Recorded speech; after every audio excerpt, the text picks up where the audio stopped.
അപ്പോൾ 100-ന് മുകളിൽ സീറ്റ് നേടാൻ വേണ്ടിയുള്ള തയ്യാറെടുപ്പ് നടത്തി ആ തയ്യാറെടുപ്പിലുള്ള ആത്മവിശ്വാസം കൊണ്ടാണ് ശ്രീ വി ഡി സതീശൻ 100-ന് മുകളിൽ സീറ്റ് UDF ഇപ്രാവശ്യം കിട്ടുമെന്ന് വളരെ മുമ്പേ തന്നെ പറഞ്ഞതും അങ്ങനെ കിട്ടിയില്ലെങ്കിൽ ഞാൻ വനവാസത്തിന് പോകുമെന്നും പറഞ്ഞത് ആ തയ്യാറെടുപ്പിൻ്റെ ഒരു കരുത്തിൽ നിന്നാണ്. അപ്പോൾ എന്തൊക്കെ തയ്യാറെടുപ്പുകളാണ് ശ്രീ വി ഡി സതീശൻ്റെ നേതൃത്വത്തിൽ UDF നടത്തിയത്? 5-6 കാര്യങ്ങളുണ്ട്.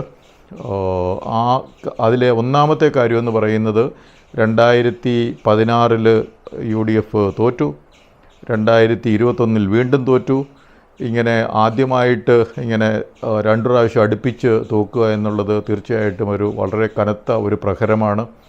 ആ കനത്ത പ്രഹരം കിട്ടിയപ്പോൾ 2021 വീണ്ടും തോറ്റ് LDF 99 സീറ്റും ആയിട്ട് വൻ ഭൂരിപക്ഷത്തോടെ കൂടുതൽ ഭൂരിപക്ഷത്തോടെ വന്നപ്പോഴത്തേനും തീർച്ചയായിട്ടും അത് ഒരു UDF എന്തുകൊണ്ട് എന്ന് പഠിക്കേണ്ട സമയമാണെന്ന് തിരിച്ചറിഞ്ഞു. അപ്പോൾ UDF ഒരു വലിയൊരു പഠനം നടത്തി. സ്ട്രാറ്റജിയിൽ സാധാരണ ഇൻറ്റേർണൽ അനാലിസിസ്, എക്സ്റ്റേണൽ അനാലിസിസ് എന്നൊക്കെ പറയും. വളരെ ഗഹനമായ പഠനം നടത്തി എന്തുകൊണ്ട് നമ്മളിങ്ങനെ വീണ്ടും തോറ്റു എന്നുള്ളത്. അപ്പോൾ ആ പഠനത്തിൽ നിന്നും അവർ മനസ്സിലാക്കിയ കുറേ കാര്യങ്ങളുണ്ട്. ആ കാര്യങ്ങൾ പ്രാവർത്തികമാക്കാൻ വേണ്ടിയിട്ട് ഉള്ള തീരുമാനങ്ങളെടുത്തു.